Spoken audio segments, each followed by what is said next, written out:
Good morning, Year 5, and we're going to be carrying on with our learning today about equivalent fractions. But before we start that, I want you to watch this short video clip that's just going to help you to really consolidate your understanding of what an equivalent fraction is.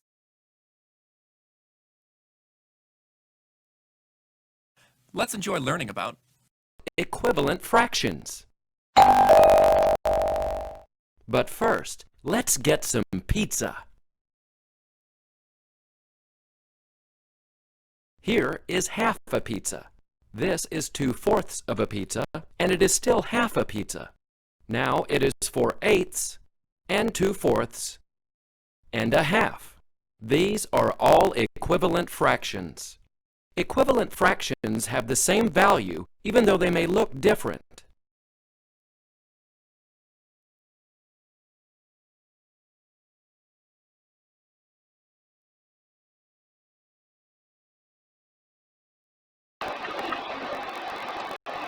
Okay, so now we're all feeling a little bit more confident with how to find an equivalent fraction. I want you to take note of a very, very important rule when finding equivalent fractions. To take a note. The rule is equivalent fractions can only be made by multiplying or dividing. And whatever I do to the numerator, the top number, I've got to do to the denominator, the bottom number. Now let's go back. These equivalent fractions of 1/2 have bigger numbers, but we can see they all have the same size value. So we multiplied to get these equivalent fractions. Now let's think about that without the fraction strips. Here's 1/2. What do I multiply the numerator and the denominator by to get this equivalent fraction? 2. 1 times 2 is 2 and 2 times 2 is 4. I used a factor of 2 to make this equivalent fraction. You can see whatever I do to the top, I've got to do to the bottom. So if I use a factor of 3, I get this equivalent fraction. A factor of 4 gets me this equivalent fraction. And when I use 5, I get this equivalent fraction. You can see it in action here. Whatever I do to the top, I've got to do to the bottom. That's easy enough, isn't it? Okay then, so let's do some practice to make it stick before you hit the worksheets. 3/4, 3/4, 3/4.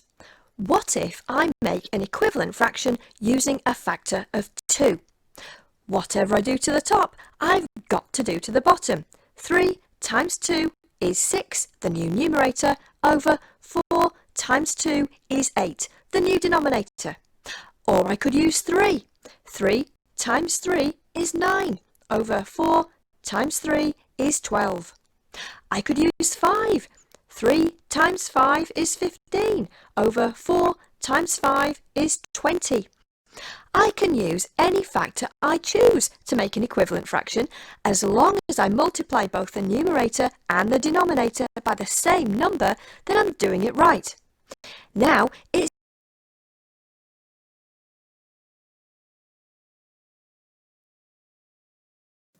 Okay, so now we've got to complete the equivalent fractions. So let's take 1/4. How many 12ths is 1/4? So if we remember, equivalent fractions can only be made by multiplying and dividing the numerator and the denominator by the same thing. So we can see here the numerator has already been made. So we know that we've got to multiply 4 by something which equals 12. So what do we multiply 4 by to make 12? Okay, so I can tell using my 3 times table, we do 4 multiplied by 3. And then following our rule, we know that equivalent fractions can only be made by multiplying the top and bottom number by the same factor. So if I've multiplied the bottom by 3, I've then got to multiply the top also by 3, which gives me 1 times by 3, which I know is 3. So I know 1/4 is equivalent to 3/12. Okay, let's have a look at another one. Let's just rub those out. Okay, the next one, 2/3. I need to see how many twelfths that is. So I can already see that the numerator has already been made here. So what do I multiply 3 by to get 12? So 3, what do I multiply that by to get 12? 3 multiplied by 4. So I know whatever I do to the bottom, I've got to do to the top. So I know that 2 multiplied by 4 equals 8. And I've got 8 twelfths. Okay, so 2/3 is equivalent to 8 twelfths. Okay, and then looking at the last one, we've got 5 twelfths. So I've got to work out 5 twelfths is equivalent to how many 24s? So again, I've got to look at the denominator here and the denominator here. We know it's going to be equivalent, and whatever has been done to the bottom must also be done to the top. So what do I do to 12 to get to 24? I know that I need to multiply it by 2. So if I've done that to the bottom, I've also got to do that to the top. So 5 times by 2, which equals 10. So 5 twelfths is equivalent to 10 24s. Okay, so in front of you now you've got 2 fractions and a diagram to help you. You've got 3/5 and then something over 10. And we've got to work out what the equivalent fraction, how many tenths is equivalent to 3/5, okay? And you can use the diagram here to support you in this, but we can also use the rule we just learned. Okay, to find an equivalent fraction, you have to multiply or divide the numerator and denominator by the same amount. Okay, so if we take the denominator here, the denominator here is 5, and the denominator over here is 10. So we've got to work out what do we do to 5 to get to 10. So what do we do to 5 to get to 10? We multiply it by 2. So 5 times by 2 is 10, and then whatever we do to the bottom, we must do to the top. So then we've got to do 3 multiplied by 2, and the answer is 6 tenths is equivalent to 3/5, and we can check it in our diagrams above. The same amount of the circle is shaded in over here, so 3/5 is shaded in, and it's exactly the same as 6 tenths. Now it's your turn. So have a look at the fractions on the board. You've got to work out what is the equivalent fraction of 1/3. How many twelfths is equivalent to 1/3? So use the diagram to support you, and also use the rule we have learned. Okay, so have a look at the denominator. What have they done with the denominator here to get to the denominator here? What do we do to 3 to get to 12? That's right, we multiply it by 4. So 3 times by 4 is 12. And whatever we do to the bottom number, we must also do to the top number, the numerator. So 1 times by 4 is then 4. So 1/3 is equivalent to 4/12. And again, you can check that in the diagram above. So now we're going to try a couple without the diagram above. Okay, so we've got 2/4 and we need to see how many eighths that is equivalent to. Okay, so have a think. What are you going to do first? That's right, you're going to look at the denominator here and you're going to see that 4, we've got to work out what we're going to do to 4 to get to 8. So we know to get from 4 to 8, we need to multiply the number by 2. So we've multiplied the denominator by 2. So then what do we then need to do to the numerator? That's right, we need to multiply it by 2. And 2 times by 2, nice and easy, we all know is 4.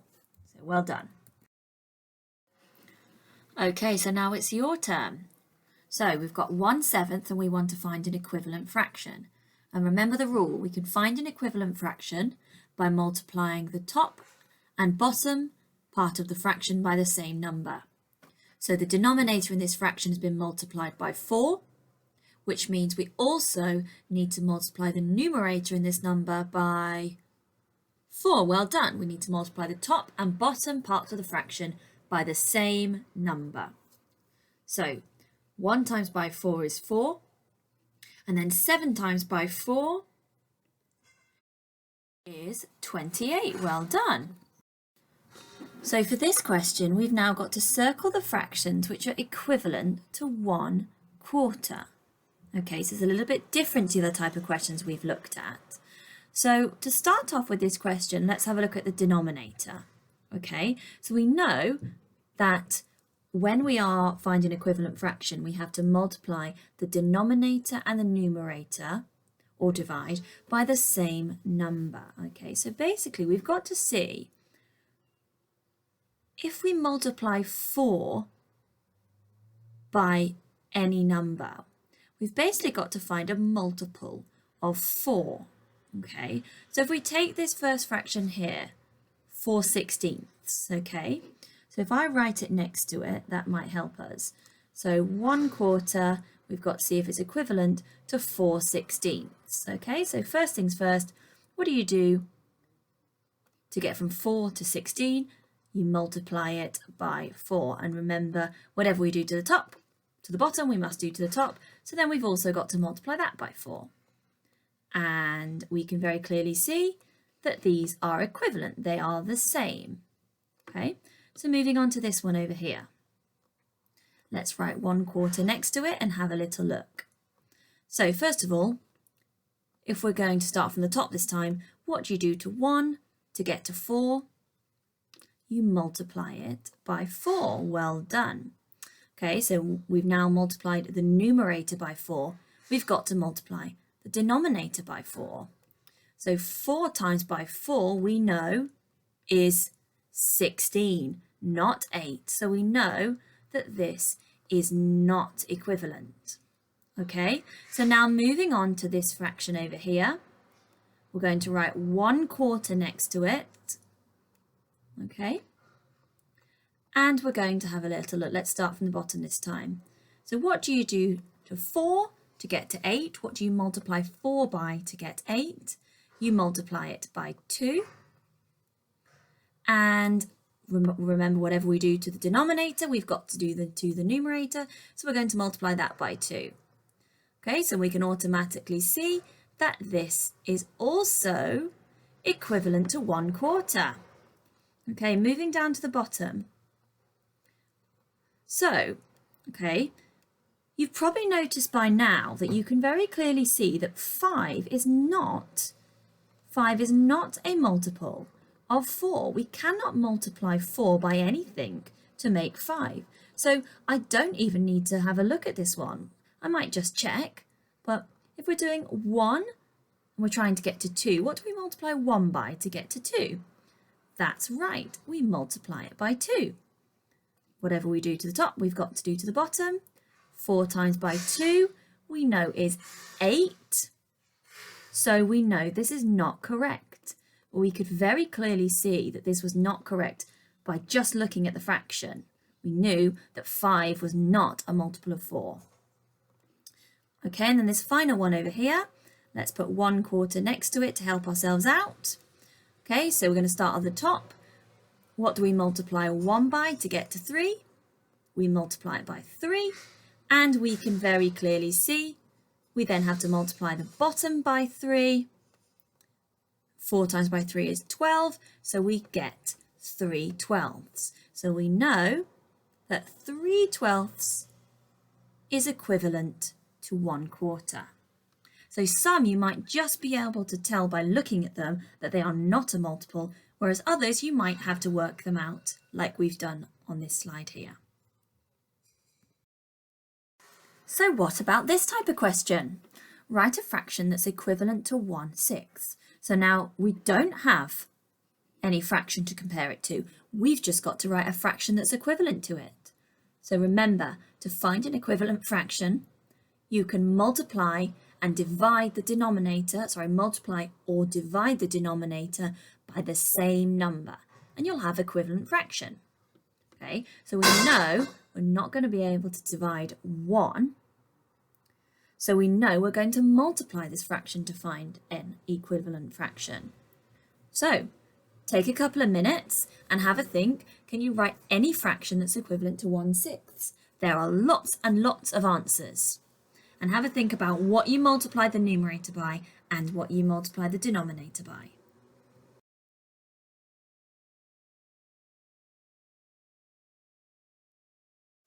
So you might have come up with one of these answers, and as I said, there were lots and lots of different answers for this, but these were a couple that I came up with.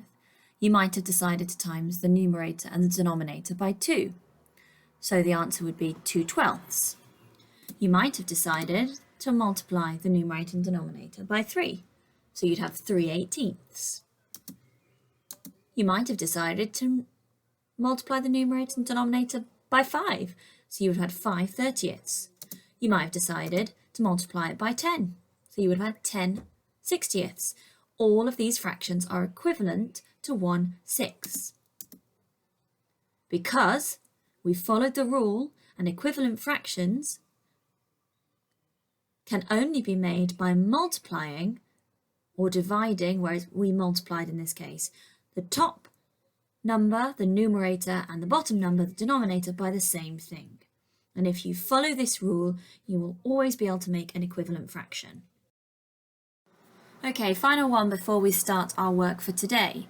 So Ethan is looking at the fractions below, and Ethan says 2/5 is equivalent to 5/8. And he says this is because the two fractions are equivalent because both the numerator and the denominator have added 3. So to get from 2/5 to 5/8, he's added 3 to both the numerator and the denominator. Is he correct? Convince me. So pause the video here and have a go at that question. Either explain it out loud or try and explain it to your mum or your dad or your siblings, okay? Or just explain it to yourself. Is he correct? Yes or no? So we know that Ethan is not correct because the denominator and the numerator need to be multiplied by 3 instead of adding 3. The correct equivalent fraction, if we were multiplying by 3, would be 2/5 is equivalent to 6/15. Right, so now it's your turn. The first two questions should be relatively straightforward as you've already been given the factor that you're going to be multiplying your number by to find an equivalent fraction. Okay, for the second two questions, you have got to circle the fractions that are equivalent to the fraction you've been given. Okay, so some you might be able to tell just by looking at them. Okay, so just by looking at 1/3, I can tell that it's not going to be equivalent to 4/10, because I know whatever I multiply 3 by, it's not going to give me 10. Okay, you might want to write the fraction next to it, like we did earlier when we practice this type of question. Okay, and have a look at whether if you can multiply the denominator and the numerator by the same thing, if it gives you the number next to it. So I know 3 multiplied by 2 is 6. And I know if I've multiplied the bottom by 2, I've then got to multiply the top by 2. So I know that is definitely an equivalent fraction. Okay? And then it's a similar question on the right hand side. Okay, so for the questions here, you've got to write a fraction which is equivalent to the fraction you've been given. So remember that really important rule. Whatever you do to the numerator, you've got to do to the denominator. Okay? Okay, so then for this question, you've got a row of equivalent fractions. Okay, so I'd start along at this end and I'd have a look whether you've been given the denominator or the numerator. You've got to work out what did they do to the numerator here to get to the numerator here. Okay, so once you've worked that out, you know you need to do the same. Whatever you multiplied 1 by to get to 2, you've got to do the same to the bottom. Okay, and then once you've got this number here, you'll then be able to work out the next set of equivalent fractions. Okay, so then these two questions are your challenge questions. Read them very, very carefully. Okay, so Tommy is finding equivalent fractions. He said, I did the same thing to the numerator and the denominator, so my fractions are equivalent. Do you agree with Tommy? Explain your answer. And then finally, another challenge. You've got to use the digit cards to complete the equivalent fractions. So create a fraction over here. For example, you might want to make, let's say you make 1/2. Okay, so you decide to make 1/2.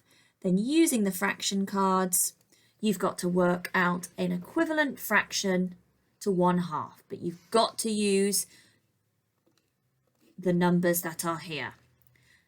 So good luck with your work today. I think you're going to be do really, really well on this today. Remember, play the video back if you are getting stuck at any point.